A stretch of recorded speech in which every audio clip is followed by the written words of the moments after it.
नमस्कार, मैं हूं आपके साथ आस्था कौशिक। उत्तर प्रदेश विधानसभा में आज नया इतिहास रचा जा रहा है। नॉन स्टॉप 24 घंटे सदन आज चलने जा रहा है। सदन में जबरदस्त चर्चा हो रही है और कहा यह जा रहा है कि विजन यूपी का 2047 के लिए कैसे हो, यूपी को कैसे विकसित राज्य बनाया जाए, इस पर 24 घंटे चर्चा शुरू हो चुकी है। सुबह 11 बजे से शुरू हुई चर्चा कल दोपहर 2 बजे तक चलेगी। इस दौरान विकसित भारत विकसित यूपी 2047 के विजन डॉक्यूमेंट पर चर्चा होगी।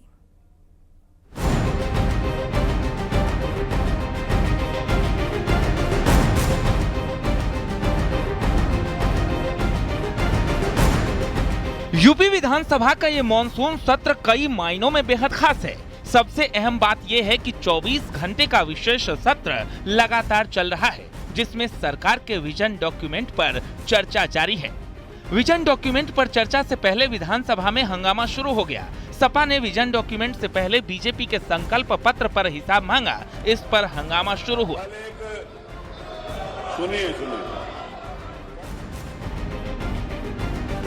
संसदीय कार्यमंत्री सुरेश खन्ना ने विजन डॉक्यूमेंट पर चर्चा शुरू की। इस दौरान उन्होंने कहा कि आज जितनी उपलब्धियां हम देख रहे हैं, उसके पीछे गहरा चिंतन और मनन होता है। 2022 में इस देश पे, प्रदेश पे 2022 में पूरी जनता ने संकल्प पत्र के आधार पर ही दोबारा योगी सरकार को चुनकर भेज दिया। क्या मांग रहे हैं? ये जनता ने इस प्रदेश की 25 करोड़ जनता ने उसके ऊपर मोहर लगाई। विधानसभा में चर्चा की शुरुआत संसदीय कार्य मंत्री सुरेश खन्ना ने की, जबकि विधान परिषद में डिप्टी सीएम केशव प्रसाद मौर्य ये जिम्मेदारी निभा रहे हैं। विकसित उत्तर प्रदेश 2047 के विजन डॉक्यूमेंट पर चर्चा हो रही है। सीएम योगी आदित्यनाथ ने सभी मंत्रियों को निर्देश दिए हैं कि वो अपने विभागों की पिछले 8 साल की उपलब्धियों का रिकॉर्ड जनता के सामने रखें। यूपी को 2047 तक विकसित बनाने का लक्ष्य है। हर मंत्री अपने विभाग का विजन पेश करेगा।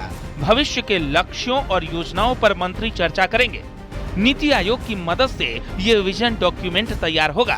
15 अगस्त के बाद प्रदेश में वर्कशॉप होंगी। महिलाओं, युवाओं, किसानों, वंचितों के विकास पर फोकस होगा। अगले 6 महीने में लक्ष्य और कार्य योजना तय की जाएंगी और इसी विजन डॉक्यूमेंट पर ऐतिहासिक सत्र चल रहा है, जो लगातार 24 घंटे तक नॉन स्टॉप चलेगा। Bureau report, news 18।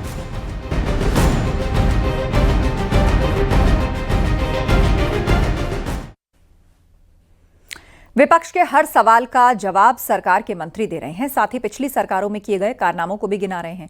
Keshav Prasad Maurya, Brajesh Pathak, Suresh Khanna के विपक्ष के सवाल के चुन चुनकर ये सभी जवाब दिए और इस दौरान सदन में पक्ष और विपक्ष के बीच तीखा वार पलटवार भी देखने को मिला।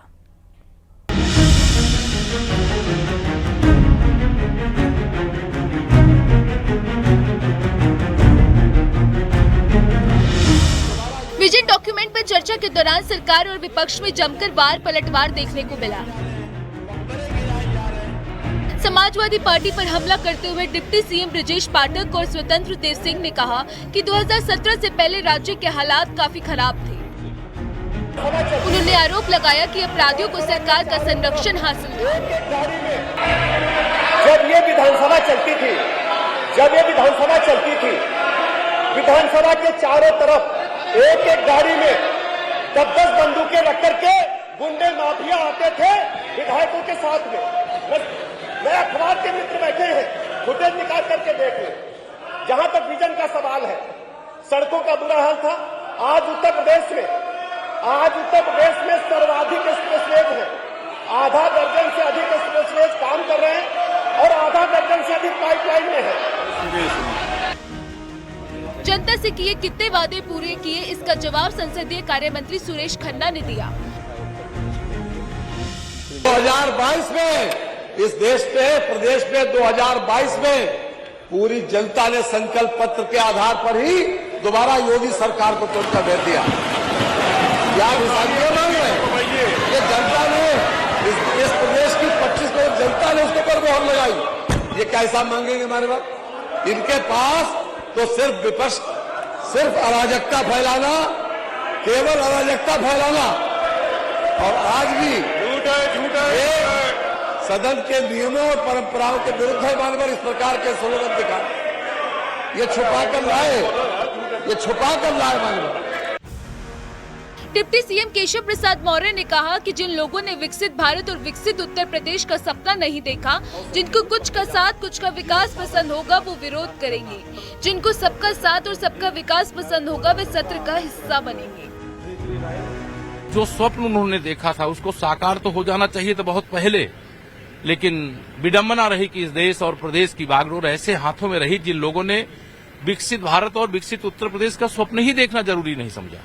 और आज देश के प्रधानमंत्री माननीय श्री नरेंद्र मोदी जी ने जब विकसित भारत का स्वप्न देखा कि जब आजादी के 100 साल पूरे होंगे, जब हम 15 अगस्त 2047 को तिरंगा फहराने के लिए, हर घर में तिरंगा फहराने के लिए, तिरंगा यात्रा निकालने के लिए, लाल किले पे तिरंगा फहराने के लिए एकत्र होंगे, तब विकसित भारत है। और विकसित भारत के लिए किसने क्या किया, ये इतिहास के पन्नों में दर्ज होने जा रहा है। कुल मिलाकर विपक्ष के हर सवाल का सरकार के मंत्री जवाब दे रहे हैं और सदन में विकसित यूपी के संकल्प को विजन डॉक्यूमेंट के रूप में पेश कर रहे हैं। Bureau report, news 18।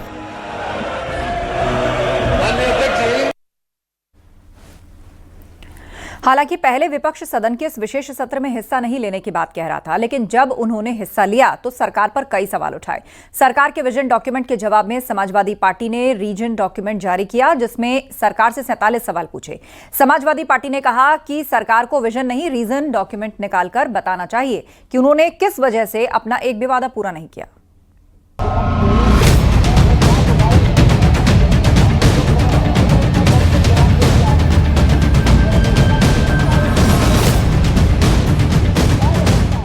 सरकार 2047 तक यूपी के विकास को लेकर रोड मैप रख रही है कि कैसे आजादी के 100 साल पूरे होने पर यूपी पूरी तरह से विकसित होगी। सरकार के मंत्री अपने अपने विभाग का विजन और आगे की प्लानिंग सदन के सामने रख रहे हैं, लेकिन विपक्ष विजन डॉक्यूमेंट 2047 पर सवाल खड़े कर रहा है। उनका आरोप है कि सरकार लोगों को सिर्फ सपने दिखा रही है। पहले 2022 के घोषणा पत्र का हिसाब होना चाहिए था। अध्यक्ष महोदय, भविष्य की बातें बाद में होंगी, पहले अतीत का हिसाब होना चाहिए था। अध्यक्ष जी, 2022 के चुनाव में भाजपा ने क्या क्या वादे किया था और आज 2025 में क्या हुआ? क्या आपके सभी वादे पूरे हो गए? कोई वादा अभी तक पूरा माननीय अध्यक्ष ये नहीं हुआ है इनका।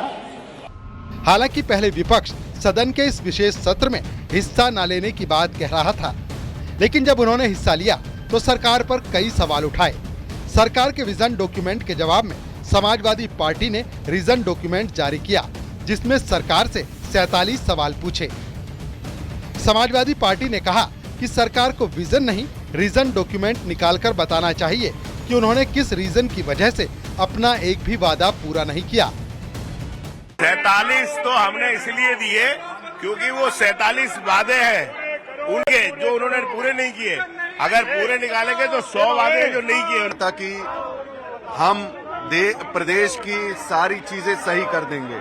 आज आप देख लें, जब मैं मुद्दा उठा रहा हूँ बिजली का, हर घर बिजली देने का वादा किए थे, किसी घर को बिजली नहीं पहुंची। कि रात के अंधेरे में चर्चा क्यों कराना चाहते हो?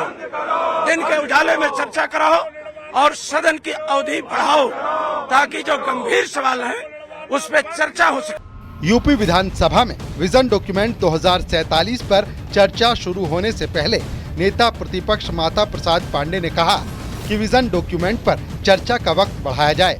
सरकार ने जनता से किए कितने वादे पूरे किए, इसका जवाब देना चाहिए। इसके बाद विपक्ष के कई नेताओं ने चर्चा का वक्त बढ़ाने की मांग की। मान्यवर, ये विजन डॉक्यूमेंट है और विजन डॉक्यूमेंट पर कभी चर्चा हो, लेकिन इसके पहले भी आपने विजन डॉक्यूमेंट प्रस्तुत किया था 27 से 22 तक का। आपने उसमें कितने विजन को पूरा किया, कितना आपने जो रखा था 27 से 22 करना चाहिए था, और ये 22 है वो अभी तक हुआ नहीं और आप 47 तक का ले आए हैं और 24 घंटे भी नहीं हो पाएंगे। 11:30 बज गए, अभी चर्चा होने में समय है, तो इसका समय बढ़ाया जाए। इस पर जितने दिन तक 16 तारीख के बाद इस पर चर्चा हो जाए। भारतीय जनता पार्टी मानवर ना जाने क्यों अंधेरे में चर्चा कराना चाहती है। आखिर उजाले से इतना डर क्यों? अंधेरे में भी रोशनी करना चाहती है, इसलिए चर्चा कराना चाहती है। मानवर अवधि बढ़ाने में क्या जाता है? और क्या रीजन रहा कि 2017 में जो आपने संकल्प पत्र लिया, प्रस्तुत किया, 2022 में जो संकल्प पत्र प्रस्तुत किया, आपने उसका एक भी हल तो कर नहीं पाए। जवाब तो 47 का कौन सा सपना आप दिखा रहे मानो? कुल मिलाकर विपक्ष के विरोध के बीच विधानसभा का विशेष सत्र जारी है। Bureau report, news 18।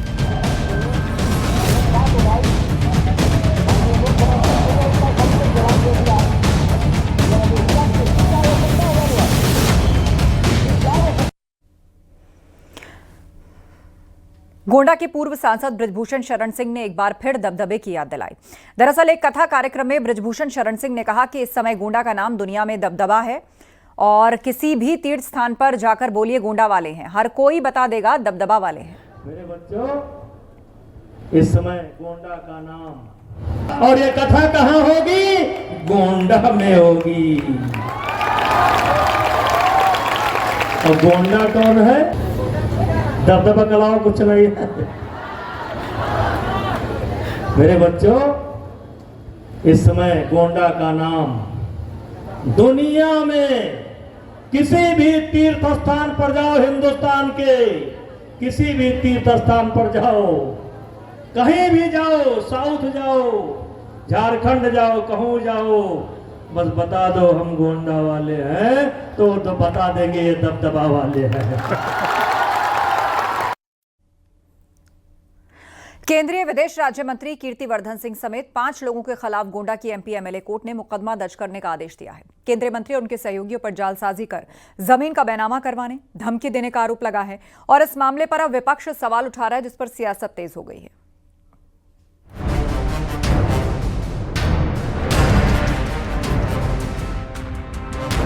गोंडा के एमपी एमएलए कोर्ट ने विदेश राज्य मंत्री कीर्तिवर्धन सिंह, उनके प्रतिनिधि समेत 5 लोगों पर मुकदमा दर्ज करने का आदेश दिया है।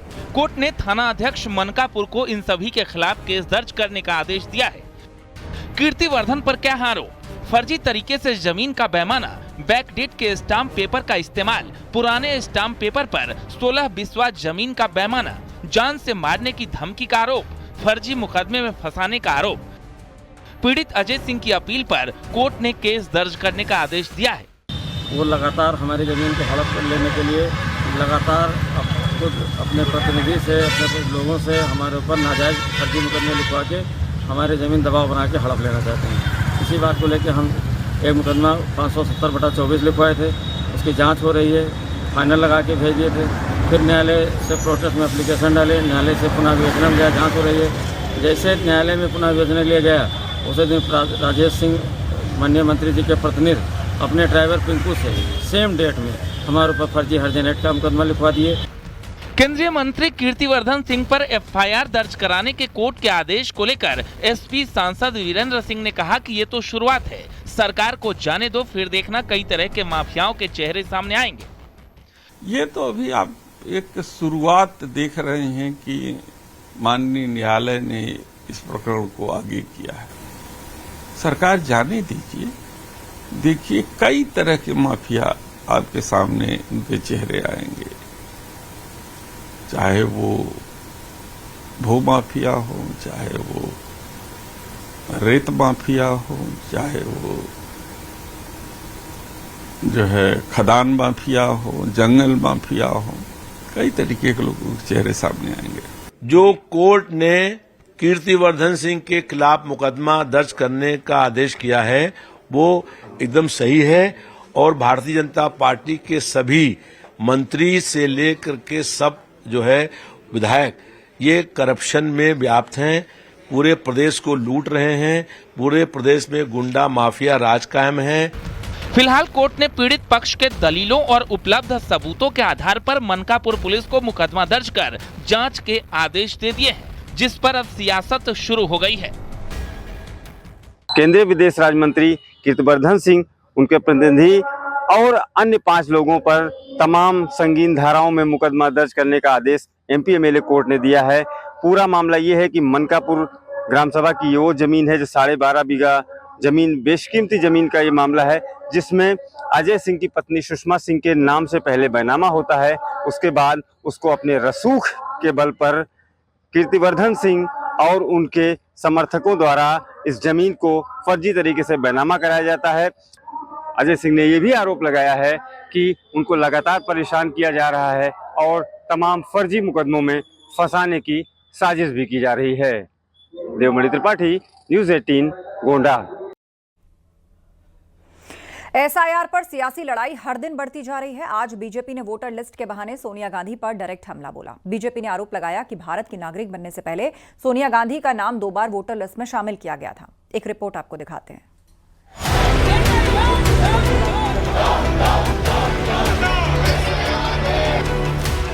एसआईआर की लड़ाई अपने चरम पर है। वोटर लिस्ट रिवीजन पर सड़क से संसद तक संग्राम मचा है। सत्ता पक्ष और विपक्ष पर आरोप प्रत्यारोप का दौर जारी है और बीजेपी ने कांग्रेस पर अब तक का सबसे बड़ा हमला बोला है।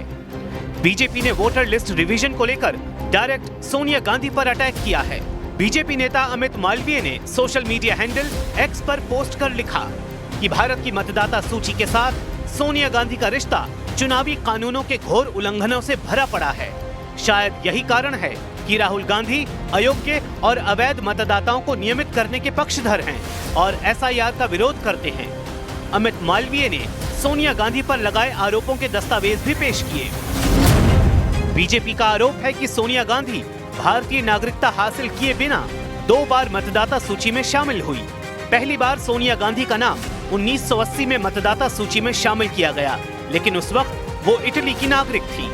बीजेपी के मुताबिक भारी विरोध के बाद 1982 में उनका नाम वोटर लिस्ट से हटा दिया गया, लेकिन जनवरी 1983 में उनका नाम दोबारा शामिल कर दिया गया। बीजेपी ने दस्तावेज पेश करते हुए कहा कि सोनिया गांधी को भारत की नागरिकता अप्रैल 1983 में मिली। बीजेपी ने इसे चुनाव नियमों का घोर उल्लंघन करार दिया है। बीजेपी ने नियमों का हवाला देते हुए कहा कि भारत का वोटर बनने से पहले भारत की नागरिकता लेना जरूरी है।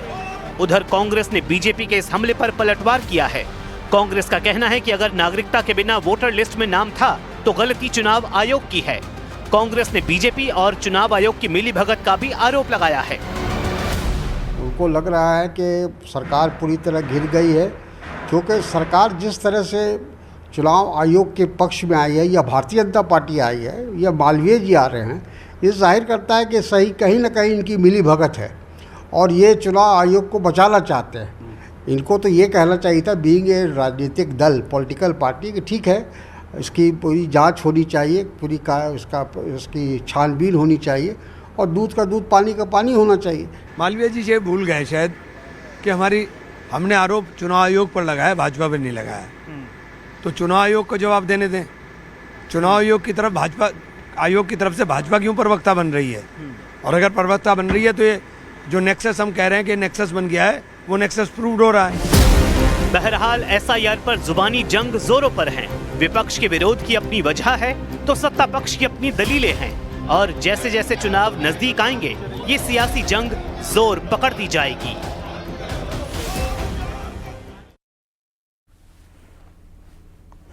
लखनऊ में कथित वोट चोरी के आरोप में कांग्रेस और समाजवादी पार्टी ने प्रदर्शन किया। मुख्य चुनाव अधिकारी के ऑफिस के सामने यूथ कांग्रेस और सपा की महिला विंग ने साझा प्रदर्शन किया। दोनों पार्टी के कार्यकर्ताओं ने चुनाव आयोग पर वोट चोरी का आरोप लगाया। इस दौरान पुलिस ने प्रदर्शनकारियों को चुनाव आयोग के ऑफिस तक पहुंचने से पहले ही रोक लिया और प्रदर्शनकारियों को हिरासत में ले लिया।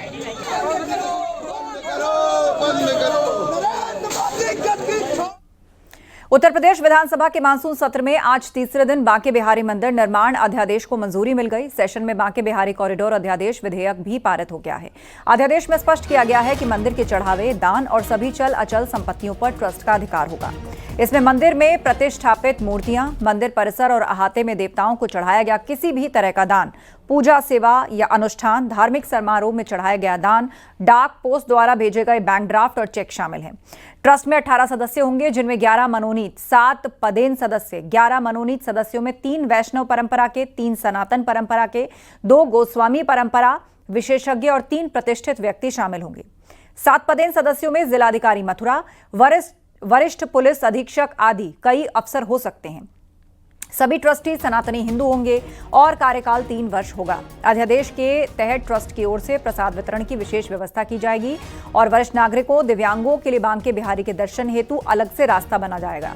पेयजल और विश्राम की व्यवस्था, लाइन मैनेजमेंट, गौशालाएं, होटल, धर्मशालाएं, एग्जीबिशन रूम जैसी आधुनिक सुविधाएं श्रद्धालुओं को दी जाएंगी। अनवर, मैं आपके अनुज्ञा से उत्तर प्रदेश श्री बांके बिहारी जी मंदिर न्यास विधेयक 2025 को प्रस्तावित करता हूँ। संख्या 36 माननीय मुख्यमंत्री। अनवर, मैं आपके अनुज्ञा से उत्तर प्रदेश राज्य लोक सेवा आयोग प्रक्रिया का विनियमन संशोधन विधेयक 2025 को प्रस्तावित करने सदन की अनुज्ञा मांगता हूँ। प्रश्न यह है कि उत्तर प्रदेश राज्य लोक सेवा आयोग प्रक्रिया का विनियमन संशोधन विधेयक 2025 को प्रस्तावित करने हेतु सदन की अनुज्ञा दी जाए। जो माननीय सदस्य के पक्ष में हो कृपया हाँ कहें, जो माननीय सदस्य के विरोध में हो कृपया नहीं कहें। हाँ की संख्या अधिक है, अतः अनुज्ञा दी गई।